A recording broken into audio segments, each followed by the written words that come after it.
श्रीमद् भगवत गीता गीता सार चैप्टर 1। जय श्री कृष्ण दोस्तों।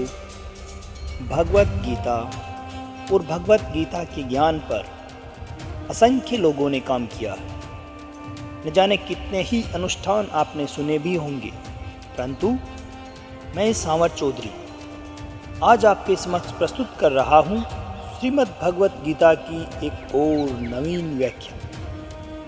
क्या विशेष है इस गीता में? भगवत गीता के विषय में हम लोग विस्तार से बात करें उससे पूर्व मेरा आप लोगों से विशेष निवेदन रहेगा कि अगर आप लोग अपने इस धर्म ग्रंथ के बारे में गहराई से और रुचिपूर्वक यदि जानना और समझना चाहते हैं तो कृपया इस वीडियो को तसल्लीपूर्वक समय निकालकर आखिर तक बिना स्किप किए अवश्य देखिएगा।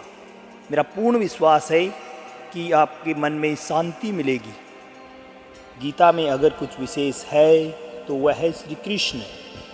बाकी हम सब निमित्त हैं, साधन हैं, लेकिन यह मेरा पूर्ण आत्मविश्वास के साथ किया गया खास प्रयास है कि हमारे आज के ज़माने में ये ग्रंथ हमें अवश्य रास्ता दिखाएगा।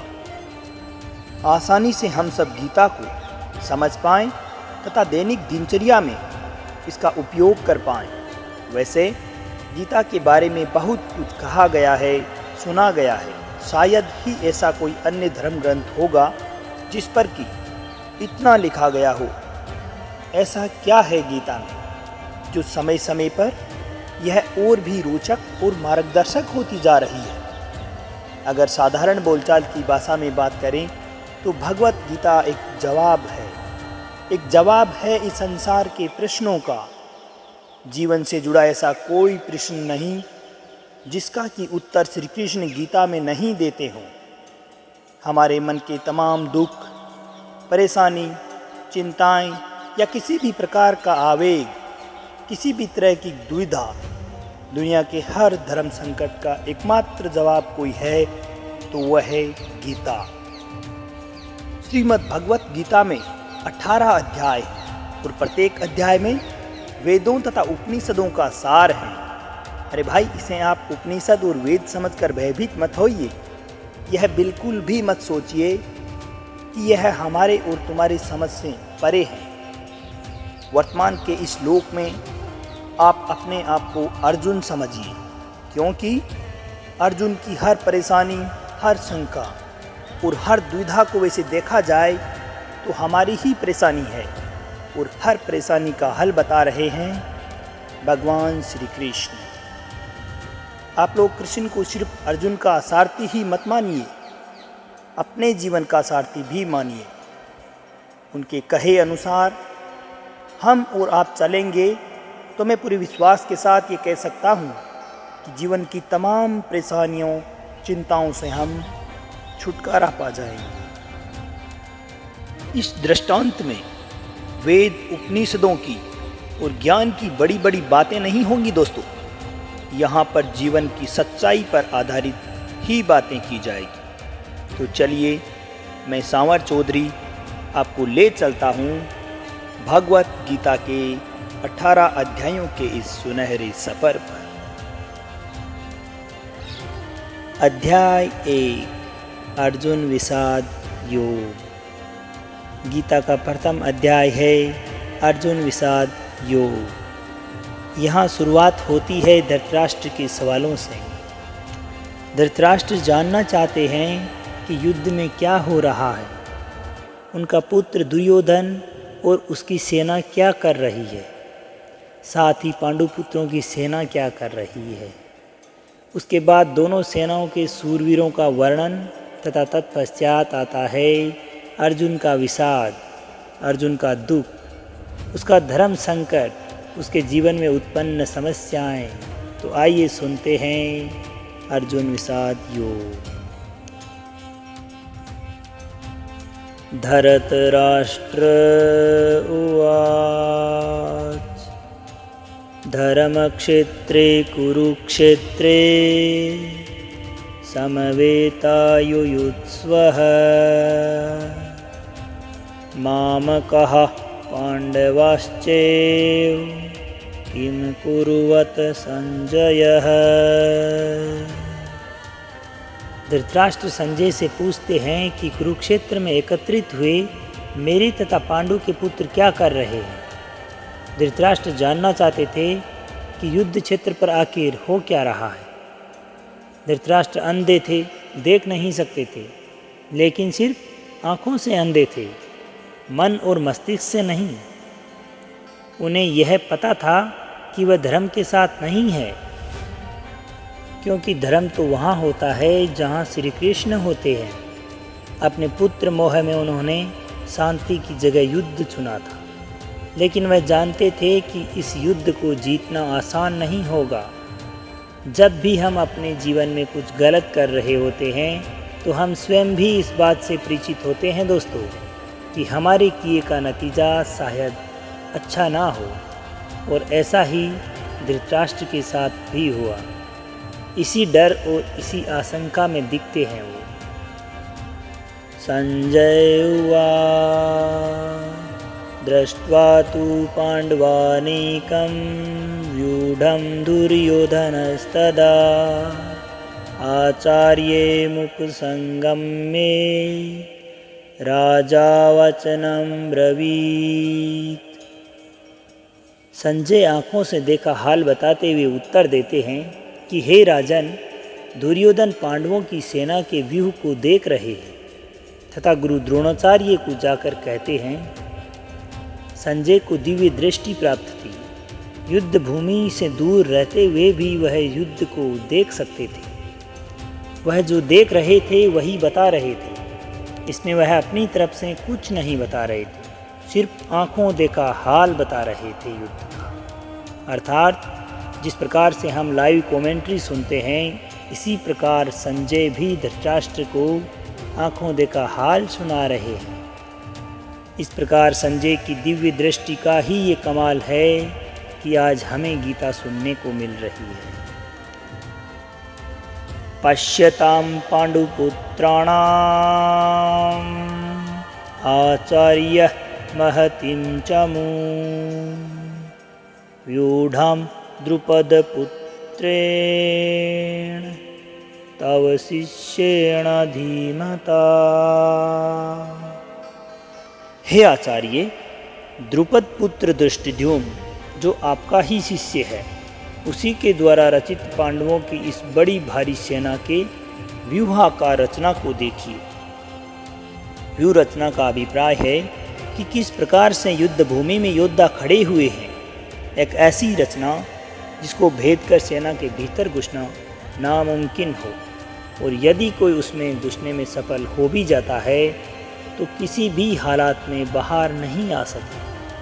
मित्रों, जब हम कभी शत्रु अथवा परेशानी को देखते हैं तो वह हमें बहुत बड़ी और विकराल नजर आती है, और मन में यह डर भी रहता है कि कैसे जैसे करके हम अगर इसमें घुस भी गए तो क्या होगा। क्या हम वापस सही सलामत बाहर निकल पाएंगे? क्या हम जीत पाएंगे? ऐसी ही सोच से दुर्योधन भी गुजर रहा है। अत्र सुरा महेश्वासा भीमार्जुन समायुधि युयुधानो विराटश्च द्रुपदश्च महारथः दृष्टिकेतुश्चेकितानः काशीराजश्च वीर्यवान् पुरुजित् कुन्तिभोजश्च शैब्यश्च नरपुङ्गः युधामन्युश्च विक्रान्त उत्तमौजाश्च वीर्यवान् सुभद्रो द्रौपदेयाश्च सर्व एव महारथः। इन तीनों श्लोकों में दुर्योधन पांडुपुत्र की सेना के महान योद्धाओं के नाम ले रहे हैं। जब भी कोई युद्ध होता है तो आप अपने सामने खड़ी सेना के योद्धाओं को जांच और परखते हैं। यही काम दुर्योधन भी कर रहा है। दुर्योधन गुरु द्रोणाचार्य से कह रहा है कि बड़े बड़े धनुषों वाले तथा युद्ध में भीम और अर्जुन के समान सूरवीर, सत्य की तरह विराट तथा महारथी राजा द्रुपद, दृष्टिकेतु, चेकितान तथा बलवान काशीराज पुरुजित, कुंती भोज और मनुष्यों में श्रेष्ठ शैब्य, पराक्रमी युधामन्यु तथा बलवान उत्तमौजा, सुभद्रा के पुत्र अभिमन्यु तथा द्रौपदी के 5 पुत्र, ये सभी महारथी हैं। इससे हमें ये पता चलता है कि चाहे शत्रु हो या शत्रु के जैसी कोई समस्या, उसके बारे में सब कुछ अच्छे से जान लेना चाहिए। दोस्तों, समस्या के हर पहलू के बारे में हमें पता होना चाहिए। समस्या के हर पार्ट, हर अंग का मालूम होना चाहिए, जैसा कि दुर्योधन भी कर रहे हैं। अस्माकं तु विशिष्टा यतानि बोधः विजोतं नायकः मम सैन्यस्य संज्ञार्थं तान् ब्रवीमीते। आगे कहता है कि हे ब्राह्मण श्रेष्ठ, पांडवों की सेना के योद्धाओं को तो हमने देख लिया, अब अपने पक्ष में भी जो प्रधान है उनको भी जरा आप देख लीजिए, समझ लीजिए। शत्रु की सेना की जानकारी के बाद दुर्योधन अब अपनी सेना में जो जो सेना नायक और प्रमुख योद्धा हैं उनके बारे में बताते हैं। समस्या के बारे में सब कुछ जान लेने के बाद बारी आती है अपने पक्ष में सोचने की। यह जानना होता है दोस्तों कि हमारे क्या क्या स्ट्रॉन्ग पॉइंट्स हैं, हम किन किन क्षेत्रों में मजबूत हैं, ताकि हम समस्या पर विजय पा सकें। जिस प्रकार आपने अपनी समस्या के हर पहलू के बारे में सोचा, विचार किया, उसी प्रकार आपको अपने बारे में भी संपूर्ण आकलन कर लेना चाहिए। भवान् भीष्मश्च कर्णश्च कृपश्च समित्यञ्जयः अश्वत्थामा विकर्णश्च सोमदत्तिस्तथैव च। युधिष्ठिर गुरु द्रोणाचार्य को बताते हैं कि सबसे पहले आप पितामह भीष्म तथा कर्ण और संग्राम विजयी कृपाचार्य तथा अश्वत्थामा, विकर्ण और सोमदत्त का पुत्र बहिश्रवा के बारे में जानिए। दोस्तों, जिस प्रकार हम आज के ज़माने में रिस्क असिस्टेंट करते हैं, उसी प्रकार दुर्योधन भी दोनों सेनाओं के योद्धाओं की बातें करते हुए आगे आने वाली अनुमानित चुनौतियों का सामना करने के लिए पहले से तैयार हो रहा है। किसी भी चुनौती का सामना करने से पहले उसे इतना जान लेना चाहिए, परख लेना चाहिए, ताकि चुनौती से लड़ते समय कुछ भी नया ना लगे। युद्ध हो या चुनौती, सरप्राइज आपको हरा सकता है। अन्य च बहवः सुरा मदरथे तत्यजीवितः नाना शस्त्रप्रहरणः सर्वे युद्धविशारदः। दुर्योधन गर्व के साथ कहता है कि मेरे लिए जीवन की आशा त्याग देने वालों की कोई कमी नहीं है। इतना ही नहीं, ये सूरवीर अनेक प्रकार के शस्त्रों से सुसज्जित हैं और सब के सब युद्ध में चतुर हैं, पारंगत हैं। वह युद्ध नीति में इस प्रकार से पारंगता हासिल की हुई है कि दुर्योधन के एक इशारे पर लड़ने मरने के लिए तैयार है। उन्हीं को देख दुर्योधन खुश हो रहा है।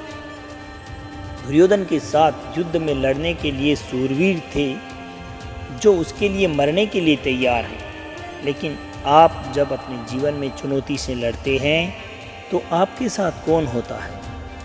आपके साथ होता है आपका हुनर, आपकी मेहनत, आपकी हिम्मत, आपके संगी और आपके अपने रिश्तेदार। जैसे सूरवीर दुर्योधन के लिए कुछ भी करने को तैयार हैं, वैसे आपके साथी भी आपके लिए कुछ भी कर सकते हैं। अपर्याप्तं तदस्माकं बलं भीष्माभिरक्षितं पर्याप्तं त्विदमेतेषां बलं भीमाभिरक्षितं। दुर्योधन आगे कहता है कि भीष्म पितामह द्वारा सुसज्जित उनकी सेना अजेय है और शत्रु की सेना भीम द्वारा रक्षित है। अर्थात दुर्योधन कहना चाहते हैं कि भीम की सेना को वह आसानी से जीत सकते हैं। दुर्योधन यहाँ घमंड दिखा रहा है, जो आपको जीवन में कभी नहीं दिखाना है दोस्तों। क्योंकि अगर दुर्योधन जानता कि वह दूसरी सेना को हरा देगा, तो फिर वह युद्ध ही क्यों करता। युद्ध को जीतने के लिए दूसरे को हराना पड़ता है। यदि चुनौती या समस्या को देखकर हमें लगता है कि हम जीत जाएंगे, तो हमें अपने आप पर आत्मविश्वास तो हो सकता है, लेकिन घमंड नहीं। क्योंकि अगर घमंड हुआ तो वह आपके हारने की शुरुआत होगी। आयनेषु च सर्वेषु यथा भागम अवस्थितः भीष्ममेवाभिरक्षन्तु भवन्तः सर्व एव हि। दोनों सेनाओं के इस प्रकार के वर्णन से दुर्योधन इस बात पर पहुंचना चाहता है, और वह यह है कि हर किसी को अपने स्थान से अपने अपने मोर्चों में रहते हुए निसंदेह भीष्म पितामह की रक्षा करनी होगी। इसका तात्पर्य यह है दोस्तों कि आप होने वाले युद्ध में सबसे अधिक उसकी रक्षा करते हैं जो युद्ध के नज़रिए से सबसे ज़्यादा महत्वपूर्ण हो। जैसे कि दुर्योधन और उसकी सेना के लिए भीष्म पितामह है। भीष्म पितामह के हारने का मतलब था युद्ध हार जाना, और उनके बचे रहने का मतलब आप युद्ध नहीं हार सकते। अपनी बहुमूल्य चीज़ को तब तक बचा के रखना चाहिए जब तक कि आप युद्ध पर विजय प्राप्त ना कर लें। तस्य संजनयेन हर्षं कुरुव्रतः पितामहः सिंहनादं विनद्योच्य शंखदद्मो प्रतापवान्। शंख उद्घोषणा होती है होने वाले युद्ध की। कौरवों में सबसे वृद्ध, सबसे प्रतापी पितामह भीष्म ने उच्च स्वर में सिंह की दहाड़ के समान गरज कर ऐसा शंख बजाया कि दुर्योधन के हृदय में हर्ष उत्पन्न हो गया। युद्ध जीतने के लिए अपने पक्ष में माहौल बनाना पड़ता है, अपने आप को दिलासा भी देना पड़ता है कि हम युद्ध में जीतने में सक्षम हैं। ऐसा ही पितामह भीष्म ने किया, और ऐसा ही हमें भी करना चाहिए। ततः शंकाश्च भैर्यश्च पणवान् खगोमुखः सहसेवाभ्य हन्यन्त स शब्दस्तु मूलोऽभवत्। युद्ध भयंकर होते हैं, और यह इतिहास में आज तक के सबसे भयंकर युद्धों का आरंभ था। भीष्म पितामह के शंख के बाद नगाड़े तथा ढोल, मृदंग और नरसिंगे आदि बाजे सब एक साथ ही बज उठे। इन बाजों का नाद संगीतमय नहीं था, बहुत ही डरावना था। युद्ध मनोरंजक नहीं होते, इसलिए अगर युद्ध का फैसला ले लिया जाता है तो फिर उसमें जो भी हो स्वीकार हो कर लिया जाता है। हर प्रकार का युद्ध अपने किस्म के हालात लेकर आता है, इसलिए उन हालात के हिसाब से ही हमें तैयारियां करनी पड़ती हैं।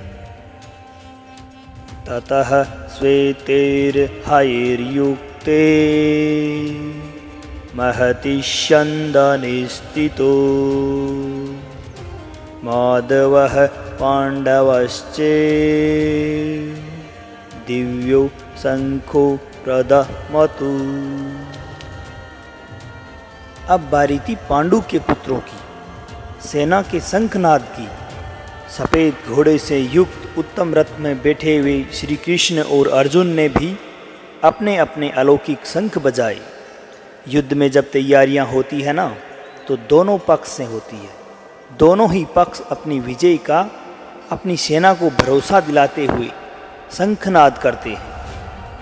आज के ज़माने में अगर हम खुद की उपमा के लिए शंख बजाने की सोचें तो यह हो सकता है कि हम कुछ भी ऐसा कर सकते हैं जो हमें मोटिवेट या प्रोत्साहित करता हो।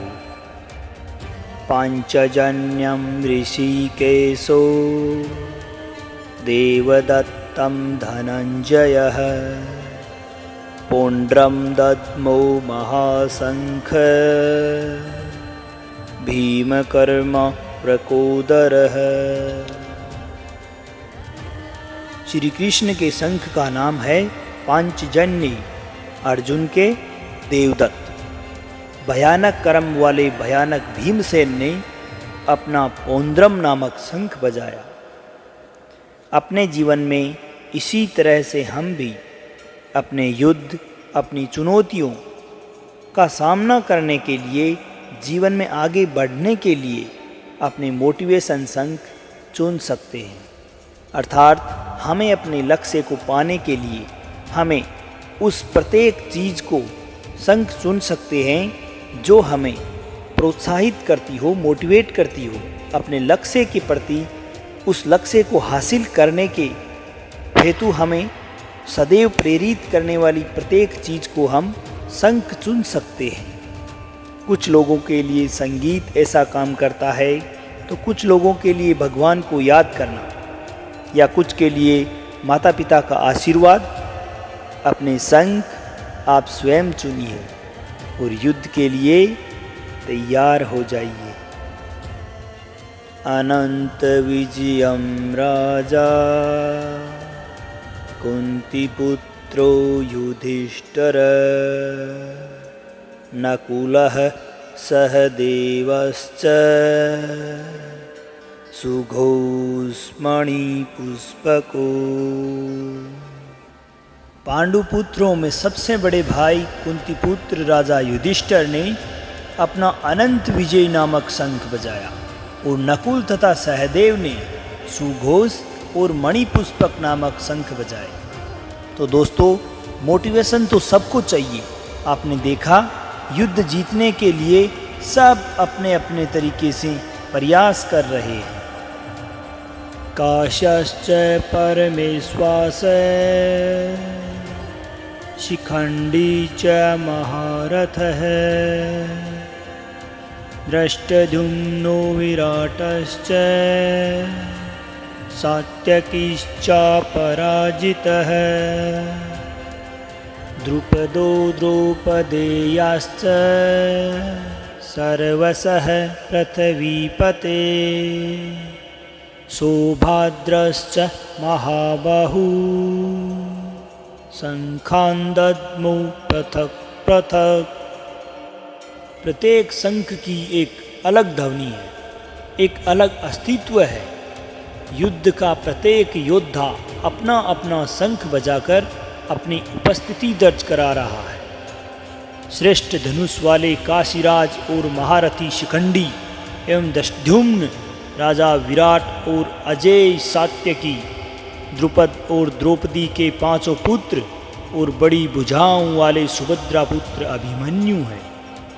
संजय धृतराष्ट्र को बताते हैं कि हे राजन, सब ने अपनी ओर से अलग अलग शंख बजाए। दोस्तों, महाभारत का युद्ध ऐसा युद्ध था जिसमें हर बड़े से बड़ा योद्धा भाग ले रहा था। ऐसे बिरले मौके को कोई कैसे छोड़ सकता था। मेरे लिए ध्यान देने वाली बात यह है कि सच्चा योद्धा तो वही है जो युद्ध के लिए सदैव तत्पर रहे। युद्ध को आप अपना जीवन माने या चुनौती माने, जो भी माने, लेकिन युद्ध के लिए सदैव तैयार रहे। इसलिए सभी योद्धा शंख बजा बजा कर अपना रणभूमि में होने का एहसास करा रहे हैं। सघोषो धर्तराष्ट्राणां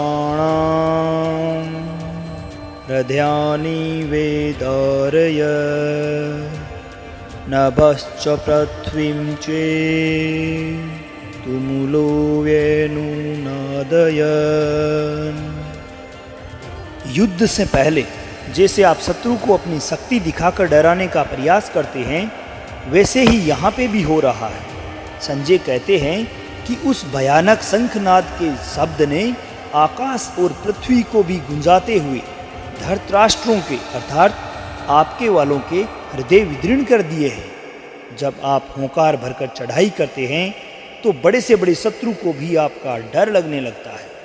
ये होंकार ऐसी होनी चाहिए कि एक बार के लिए आपका शत्रु भी सोचे कि मैं किससे युद्ध करने जा रहा हूँ। आप चाहे किसी इंस्टीट्यूट में साक्षात्कार हेतु जा रहे हों या किसी से मिलने के लिए या किसी प्रतियोगी परीक्षा में भाग लेने के लिए जा रहे हों, आपकी प्रतिभा ऐसी होनी चाहिए कि सामने वाला आपके कौशल से प्रभावित हो जाए। अर्जुन उवाच अथ व्यवस्थितान् दृष्ट्वा धर्तराष्ट्रान् कपिध्वजः प्रवर्ते शस्त्रसम्पाते धनुरुद्मे पाण्डवः ऋषिकेशं तदा वाक्यम् ईदमाह महीपते सेनयोरुभयोर्मध्ये रथं स्थापयामि अच्युत। अब अर्जुन अपना मोर्चा संभालकर डटे हुए अपने द्वंद्वियों को देखते हैं और फिर अपना धनुष संभालते हुए ऋषिकेश श्री कृष्ण से कहते हैं कि हे अच्युत, मेरे रथ को दोनों सेनाओं के मध्य में खड़ा कीजिए। अच्युत अर्थात अटल, जो अपने स्थान से हटे नहीं, जिसका नाश नहीं हो सकता। श्री कृष्ण भगवान का एक नाम अच्युत भी था। और अब अर्जुन अपने सारथी के दोनों सेनाओं के बीच जाने को कह रहे हैं। अर्जुन ने श्री कृष्ण का चुनाव इसलिए किया था क्योंकि वह जानता था कि साक्षात भगवान उसके साथ हैं, तो इसका मतलब है कि धर्म उसके साथ है, और जिसके साथ धर्म होता है वह कभी नहीं हार सकता। यावदेता निरीक्षणहं योद्धुकामनावस्थितान् केरमयः सह योद्धव्यम् अस्मिन् रणसमुद्यमे। आज के जीवन का यह सबसे बड़ा ज्ञान है दोस्तों कि युद्ध कोई भी हो सकता है, किसी भी प्रकार का, पर्सनल या बिजनेस से जुड़ा हो, लेकिन दोनों पक्षों के बीच में जाकर आप युद्ध के सही अवसर को जाने जरूर। अर्जुन श्री कृष्ण से कहते हैं कि हे कृष्ण, जब तक मैं युद्ध क्षेत्र में डटे हुए युद्ध के अभिलाषी विपक्षी योद्धाओं को भली प्रकार से देख ना लूं, इस युद्ध रूपी व्यापार में मुझे किस किस से युद्ध करना योग्य है, तब तक इस रथ को आप यहीं खड़ा रखिए। जी हाँ दोस्तों, हमें भी इसी तरह अपनी समस्या के बीच में खड़े होकर उसे भली भांति देखना और परखना चाहिए और तभी निर्णय लेना चाहिए। यो तस्यैमानानवेक्ष्यहं यतेव अत्र समागतः धार्तराष्ट्रस्य दुर्बुद्धेर्युद्धे प्रियचिकीरसवः। दुर्योधन को दुर्बुद्धि बता रहे हैं। दुर्योधन के हट के चलते ही यह महाभारत का युद्ध प्रारंभ हुआ है। दुर्योधन का साथ देने जितने भी राजा आए हैं, उन्हें अर्जुन युद्ध स्थल के बीच में खड़े होकर देखना चाहते हैं। दोस्तों, यह ज़रूरी नहीं कि आपका शत्रु सही हो सकता है उसने गलत तरीके से आपको युद्ध में उलझाना चाहा हो, जैसा कि महाभारत में भी हुआ। युद्ध तो करना ही है, पर वह तभी करना चाहिए जब आप अपने शत्रु को अच्छे से भली भांति देख परख चुके, जान चुके हों, उसकी योजनाओं के बारे में संपूर्ण जानकारी हासिल कर चुके। अर्जुन श्री कृष्ण से दोनों सेनाओं के बीच में रथ को ले जाने को कहते हैं। संजय उवाच एवमुक्तो ऋषिकेशो गुडाकेशेन भारत सेनयोरुभयोर्मध्ये स्थापित्वा रथोत्तमम् भीष्मद्रोणप्रमुक्तः सर्वेषां च महीक्षितान् उवाच पार्थ पश्येतान् समवेतान् कुरुनीति। संजय अपना आंखों देखा हाल बताते हुए धृतराष्ट्र से कहते हैं कि हे धृतराष्ट्र, जैसा कि अर्जुन ने कहा था, श्री कृष्ण ने दोनों सेनाओं के बीच में पितामह भीष्म तथा गुरु द्रोणाचार्य के सामने, संपूर्ण राजाओं के सामने रथ को ले जाकर खड़ा कर दिया है तथा श्री कृष्ण कहने लगे, हे पार्थ, युद्ध के लिए जुटे इन कौरवों को देखो। पार्थ अर्जुन का ही नाम है। दोस्तों, उस अर्जुन का नाम है जो शंका में बस गिरने ही वाला है। पार्थ हम भी हो सकते हैं जब हम अपने आप को शंका में गिरा पाते हैं, तब मदद के लिए श्री कृष्ण भी हमसे दूर नहीं होते और ना ही उनकी गीता दूर होती है। तत्र पश्यतस्थितान् पारतः पितृनथः पितामहान् आचार्यान् मातुलान् भ्रातॄन् पुत्रान् पौत्रान् सखींस्तथा। कुंती का एक नाम प्रथा भी था। प्रथा पुत्र अर्थात कुंती पुत्र पार्थ दोनों ही सेनाओं के मध्य उपस्थित अपने ताऊ, चाचा, दादा, परदादा, गुरु, मामा, भाइयों, पुत्रों और पोतों को देख रहे हैं। महाभारत को इसीलिए तो धर्म युद्ध कहा गया है, ऐसा युद्ध जो धर्म के लिए किया गया है। और इस युद्ध का एक बड़ा परिवार दो हिस्सों में बंट गया। आधे संगे संबंधी एक तरफ, आधे दूसरी तरफ। हर किसी को फैसला करना था कि वह युद्ध में किसका साथ देगा, दुर्योधन का या अर्जुन का। स्वसुरान् सुहृद्यश्चैव सेनयोरुभयोरपि तान् समीक्षेष कौन्तेय सर्वान् बन्धूनवस्थितान्। इन सब सगे संबंधियों के साथ साथ अर्जुन अपने मित्रों को, ससुरों को, सुहृदयों को भी देख रहे हैं, प्यार कर रहे हैं। पूरा जीवन पांडु पुत्रों तथा धृतराष्ट्र पुत्रों के बीच बिताया। सारे सगे, सारे संबंधी एक ही तो हैं। दोनों पक्षों में अपने ही लोग तो हैं, किंतु अब अपनों के ही दो पक्ष बन गए हैं। उनमें से एक शत्रु पक्ष है। हर किसी से अर्जुन की लड़ाई नहीं थी, लेकिन अब युद्ध में वे सब उसके शत्रु थे, जो उसे उनके साथ लड़ना ही होगा। कृपया पर्याविष्टो विसीदत्रीदं ब्रवीत् दृष्टेवं स्वजनं कृष्ण युयुत्सुं समुपस्थितम्। अपने करीबी एकदम अर्जुन के अपने सामने खड़े थे, लेकिन विपरीत पक्ष में उन उपस्थित संपूर्ण बांधवों को देखकर कुंती पुत्र अर्जुन अत्यंत करुणा से युक्त होकर शोक करते हुए श्री कृष्ण से कह रहे हैं। यहीं से शुरुआत होती है दोस्तों, आरंभ होता है अर्जुन के विषाद का, दुख का, जिसके लिए संपूर्ण गीता की रचना हुई। श्री कृष्ण को मार्गदर्शन के लिए एक ऐसी रचना करनी पड़ी जो हमेशा हमेशा हर किसी को सही राह पर चलने के लिए सदैव प्रेरित करती रही है और आगे भी करती रहेगी। सीदन्ति मम गात्राणि मुखं च परिशुष्यति वेपतुश्च शरीर में रोमहर्षश्च जायते। युद्ध की बात करना आसान होता है, लेकिन युद्ध करना कठिन। ऐसा ही अर्जुन के साथ भी हुआ। यही दोस्तों हम सब के साथ भी होता है।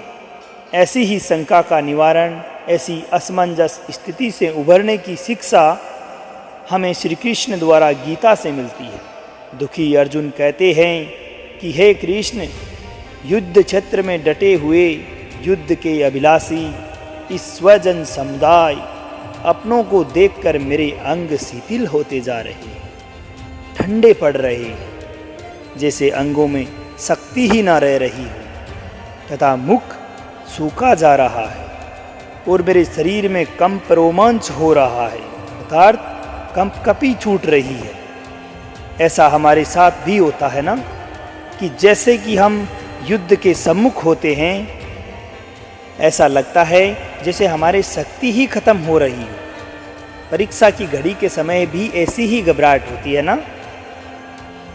गांडीवं संत्रस्ते हस्तत्वक्चैव परिदहते न च शक्नोम्यं वस्तुं भ्रमति च मे मनः। अर्जुन अपने दुख को बता रहे हैं। उनका दुख दोस्तों हमारे दुख से परे नहीं है। चाहे बिजनेस करने जा रहे हो, चाहे कोई बड़ा मैच खेलने जा रहे हो, न जाने कितनी ही ऐसे मौके आते हैं जहां हम स्वयं को अर्जुन की ही अवस्था में पाते हैं। इस समय ऐसा महसूस होता है जैसे हम युद्ध के लायक ही नहीं हैं, हम कर ही नहीं पाएंगे। अर्जुन के हाथ से उनका गांडीव अर्थात धनुष छूट रहा है तथा उनकी त्वचा भी जल रही है और मन भ्रमित सा हो रहा है, इसलिए वह खड़े रहने में भी असमर्थ सा महसूस कर रहे हैं। निमितानि च पश्यामि विपरीतानि केशव न च श्रेयो अनुपश्यामि हत्वा स्वजन्माहवे। विश्व का सबसे बड़ा योद्धा अर्जुन हताश है। युद्ध से पहले अगर आप अपने आप को कांपता हुआ पाते हैं, देखते हैं कि डर के मारे आपका मुंह सूख रहा है, तो आपको निश्चय ही लगता है कि आप हारने वाले हैं। दुनिया ख़त्म सी होती दिखती है। ऐसा लगता है कि जीवन में सब कुछ खत्म हो गया है, चारों तरफ अंधकार सा महसूस होता है। ऐसे ही समय में हमें एक उचित मार्गदर्शक की ज़रूरत होती है। इसलिए अर्जुन श्री कृष्ण से कहते हैं कि हे केशव, मैं लक्षणों को भी विपरीत ही देख रहा हूँ तथा युद्ध में अपने ही समुदाय को मारकर कोई कल्याण भी नहीं दिखता। अपनों की जान लेकर मुझे क्या फायदा होगा। न कांक्षे विजयं कृष्ण न च राज्यं सुखानि च किं नो राज्येन गोविंद किं भोगैर्जीवितेन वा। अर्जुन बात को स्पष्ट रखते हैं। डर में सब व्यर्थ लगता है तथा अर्जुन कहते हैं कि हे कृष्ण, मैं ना तो विजय चाहता हूँ ना ही राज्य। हे गोविंद, हमें ऐसे राज्य से क्या प्रयोजन है तथा ऐसे भोगों से और जीवन से भी क्या लाभ है। इस विषाद में, संशय में, डर या घबराहट में अर्जुन सब कुछ छोड़ देने को, त्याग देने को तैयार है। धन, दौलत, दुनिया उन्हें कुछ भी नहीं चाहिए। वो इस प्रकार भयभीत और डर गए हैं कि दुनिया की तमाम खुशियों को छोड़कर इस समय बस युद्ध से बचना चाहते हैं। इन लक्षणों को हमें भी पहचानना चाहिए ताकि ऐसी अवस्था में हम भी वही करें जो आगे श्री कृष्ण बताएंगे।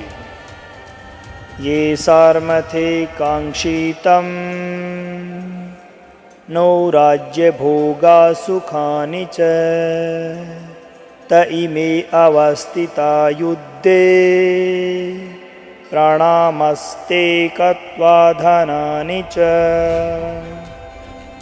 अर्जुन कहते हैं कि हमें जिनके लिए राज्य भोग और सुखादि अभिष्ट हैं वही सब धन और जीवन की आशा को त्याग कर इस युद्ध में खड़े हैं। सोचिए, जीवन का हर युद्ध, हर काम हम अपनों के लिए करते हैं। हमारे सारे काम, सारे फायदे, सुख, शांति, भाग दौड़ सिर्फ और सिर्फ अपनों के लिए होती है और यहाँ पर हमें अपनों को ही मारना पड़ रहा है। इससे बड़ी दुविधा और क्या होगी। और वही अपने आप को मारने के लिए खड़े हैं और आपको भी उन्हें मारना ही पड़ेगा। इस प्रकार की दुनिया किस काम की, यही उलझन अर्जुन के मन में है। आचार्यः पितरः पुत्रास तथैव च पितामहा मातुला स्वःसुरा पुत्रः श्यालः संबंधिनस्तथा। अर्जुन के सामने खड़े हैं उनके गुरुजन, ताऊ, चाचे, लड़के, दादे, मामे, ससुर, पुत्र, साले और भी कई सारे संबंधी लोग। अर्जुन अपने हर संबंधी को करीब से समझ रहे हैं और समझकर उन्हें बता भी रहे हैं। एतान् हन्तुमिच्छामि घनत्वपि मधुसूदन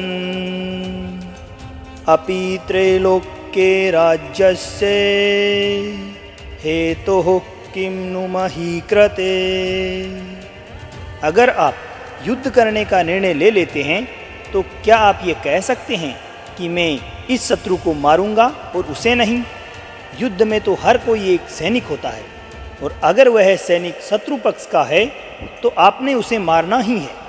और यही दुविधा है अर्जुन की।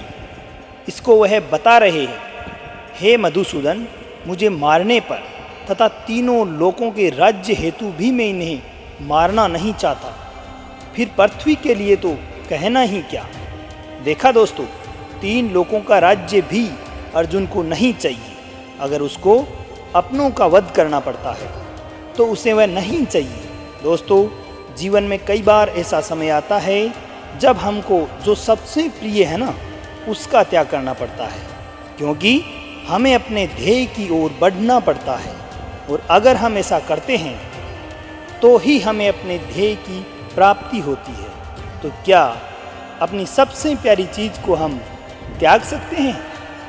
निहत्ते धार्तराष्ट्रान् का प्रीति सज्जनार्दन पापमेवाश्रेदस्मान् हत्वेतान् आततायिनः। अर्जुन आगे कहते हैं कि हे जनार्दन, धृतराष्ट्र के पुत्रों को मारकर क्या प्रसन्नता होगी। हाँ, आतताइयों को मारकर हमें तो पाप ही लगेगा ना। शत्रु पक्ष में भले ही आतताई बुरे लोग हों, पर हमें तो अपनों को मारकर तो हमें पाप ही लगेगा ना, पुण्य तो नहीं। यह कुरुपुत्रों के लालच का ही परिणाम था कि भाई भाई आमने सामने थे। दोस्तों, लालच से कभी भी किसी का भी भला नहीं हो सकता। महाभारत में भी नहीं हुआ था। एक पक्ष को जीतना था तो दूसरे को मरना था। तस्मान्नर्हवयं हन्तु धार्तराष्ट्रान् स्वबन्ध्वान् स्वजनं हि कथं हत्वा सुखिनः स्याम माधव। क्या आपके परिवार को मारकर आपको सुख मिल सकता है? इसीलिए महाभारत को धर्म युद्ध कहा जाता है। जब ऐसे धर्म संकट की स्थिति हो तो आप क्या करें। पूछते हैं कि हे माधव, अपने ही बंधुओं अर्थात धृतराष्ट्र के पुत्रों को मारने के लिए हम योग्य नहीं हैं, क्योंकि अपने ही कुटुंब को मारकर हम कैसे सुखी होंगे। दोस्तों, कभी आपके जीवन में भी ऐसी स्थिति आए जिसमें लालच की वजह से बंटवारा हो रहा हो या झगड़ा हो रहा हो, तो ठंडे दिमाग से अर्जुन के इस हालात के बारे में ज़रूर सोचिएगा कि इतना करके, दुनिया का सबसे बड़ा युद्ध करके किसी को क्या हासिल हुआ। यद्यपेत्तेन पश्यन्ति लोभोपहत चेतस कुलक्षे कृतं दोषं मित्रद्रोहे च पातकम् कथं न ज्ञेयम् अस्माभिः पापादस्मान् निवर्तितुं कुलक्षे कृतं दोषं प्रपश्यद्भिर्जनार्दन। आपका शत्रु किसी भी प्रकार के पाप को करने के लिए तैयार है, सज्ज हैं, लेकिन आप समझते हैं कि जो गलत है, अनुचित है, वो नहीं करना चाहिए। इन दोनों श्लोकों में अर्जुन ने इसी दुविधा को बताया है। यद्यपि लोभ से भ्रष्टचित्त हुए ये लोग कुल के नाश से उत्पन्न दोष को और मित्रों का वध करने से लगने वाले पाप को नहीं देखते, फिर भी हे जनार्दन, कुल के नाश से उत्पन्न दोष को जानने वाले हम लोग इस पाप से हटने के लिए क्यों नहीं विचार करना चाहिए। शत्रु गलत कर रहा है, वह इस गलती को नहीं समझता, लेकिन आप तो समझते हैं। क्या उसके लिए आप तैयार होंगे दोस्तों? कुलक्षय प्रणश्यन्ति कुलधर्मः सनातनः धर्मे नष्टे कुलं कृत्स्नं धर्मो अभिभव अद्यु। जहाँ परिवार खत्म हो जाता है वहाँ कुछ नहीं बचता। कुल का नाश होने का मतलब सब कुछ खत्म हो जाना। ऐसी ही स्थिति में अर्जुन फंसे हुए हैं। वह कहते हैं कि कुल के नाश से सनातन कुल धर्म नष्ट हो जाते हैं तथा धर्म का नाश हो जाने पर संपूर्ण कुल में पाप भी फैल जाता है। अर्जुन जो कहना चाहते हैं वह यह है कि यदि परिवार नष्ट हो जाता है तो धर्म नष्ट हो जाता है। तो धर्म के नष्ट होने पर पूरे कुल में, संपूर्ण परिवार में पाप बढ़ जाते हैं। परिवार ही है जो हमें अपनी जड़ों से, अपने आदर्शों तथा संस्कारों से जोड़ कर रखता है। उसके खत्म हो जाते ही समाज में चारों तरफ पाप बढ़ने लगता है। दोस्तों, आप चाहे तो अपने चारों तरफ भी देख सकते हैं। जहाँ परिवार का सम्मान नहीं होता वहाँ किसी भी बात का सम्मान नहीं होता और समाज पतन की ओर ही जाता है। अधर्माभिभवात् कृष्ण प्रदुष्यन्ति कुलस्त्रियः स्त्रीषु दुष्टासु वार्ष्णे जायते वर्णसंकरः। किसी भी परिवार की भलाई परिवार की स्त्रियों पर निर्भर करती है। अगर कोई घर बनता है तो वह परिवार की महिला की वजह से ही बनता है। जिस घर में महिला नहीं होती, कहते हैं उस घर का कोई भविष्य नहीं होता। और यह स्त्रियां यदि दूषित हो जाए तो उनका क्या हश्र होता है। अर्जुन कहते हैं, हे कृष्ण, पाप के अधिक बढ़ जाने से उस कुल की स्त्रियां अत्यंत दूषित हो जाती है और स्त्रियों के दूषित हो जाने पर वर्ण संकर उत्पन्न होते हैं। संकरो नरकायैव कुलग्नानां कुलस्य च पतन्ति पित्रो हयोसां लुप्तपिण्डोदक क्रियाः। वर्ण संकर उत्पन्न होने का मतलब यह है कि जहाँ वर्ण या समाज की मर्यादाओं को महत्व नहीं देते हुए गलत तरीके से, गलत वर्णों के मेल से जब संतान की उत्पत्ति होती है तो वह संतान सब कुछ खत्म कर देती है। इसलिए समाज के नियम बड़े सोच समझ कर बनाए गए हैं दोस्तों, और इतने हजारों वर्षों की सोच और उन नियमों को बिना सोचे समझे नहीं तोड़ना चाहिए। अर्जुन इसी बात का वर्णन कर रहे हैं कि हे कृष्ण, वर्ण संकर कुल घातियों को और कुल को नरक में ले जाने के लिए ही तो होते हैं। लिप्त हुए पिंड और जल की क्रिया वाले अर्थात श्राद्ध और तर्पण से वंचित इनके पितृलोक भी अधोगति को ही प्राप्त होते हैं। दो सिरे ते कुलग्नानां वर्ण संकर कारक है, उच्छादन्ते जाति धर्मा कुल धर्माश्च शाश्वतः। अर्जुन ने कहा, इन वर्ण संकर कारक दोषों से कुल घातियों के सनातन कुल धर्म और जाति धर्म नष्ट हो जाते हैं। जहाँ वर्ण संकर होता है वहाँ धर्म का नाश निश्चित है। वर्ण संकर की वजह से, जैसे कि अर्जुन ने बताया, कुल के धर्म का नाश होता है और जाति के धर्म का भी नाश हो जाता है। जब कोई अपने धर्म का पालन नहीं करेगा, अपने कर्तव्य का निर्वाह नहीं करेगा और समाज अपनी मनमानी करके अगर कोई नियम नहीं मानेगा, तो फिर समाज कैसे रह जाएगा। समाज तो नाम ही कायदे और कानून का है। जब सब सम्मान के साथ बिना किसी डर के एक साथ रह सके, वही तो समाज है। उतसन्न कुल धर्मणां मनुष्याणां जनार्दन, नरके अनियतं वासो भवतीत्यनुशुसूरम। हे जनार्दन, जिनका कुल धर्म नष्ट हो गया है, उस मनुष्य का अनिश्चित काल तक नरक में वास निश्चित है। हम ऐसा सुनते आए हैं।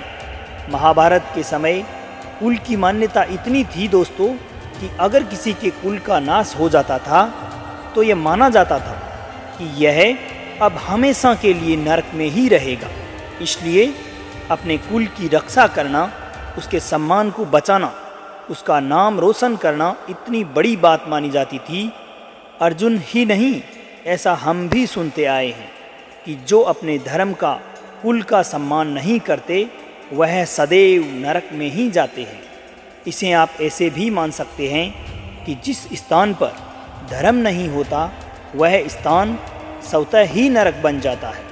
अपने चारों तरफ ही देखिए ना, ऐसी कई जगह, कई स्थान आपको आज के युग में भी देखने को अवश्य मिल जाएंगे। अहो बत महत्पापं क्रतुं व्यवसिता वयं, यद्राज्ये सुखलोभेन हन्तुं स्वजन्युद्धता। अर्जुन आगे स्वयं को दोष देते हैं और कहते हैं कि हम लोग बुद्धिमान होते हुए भी जो राज्य और सुख भोग हेतु अपने स्वजनों को मारने के लिए तत्पर हो गए हैं। दोस्तों, दुर्योधन जैसा भी है, उसने जो भी निर्णय लिया है, लेकिन अर्जुन और उसकी सेना तो समझदार हैं। क्या ऐसा करना उसके लिए ठीक है?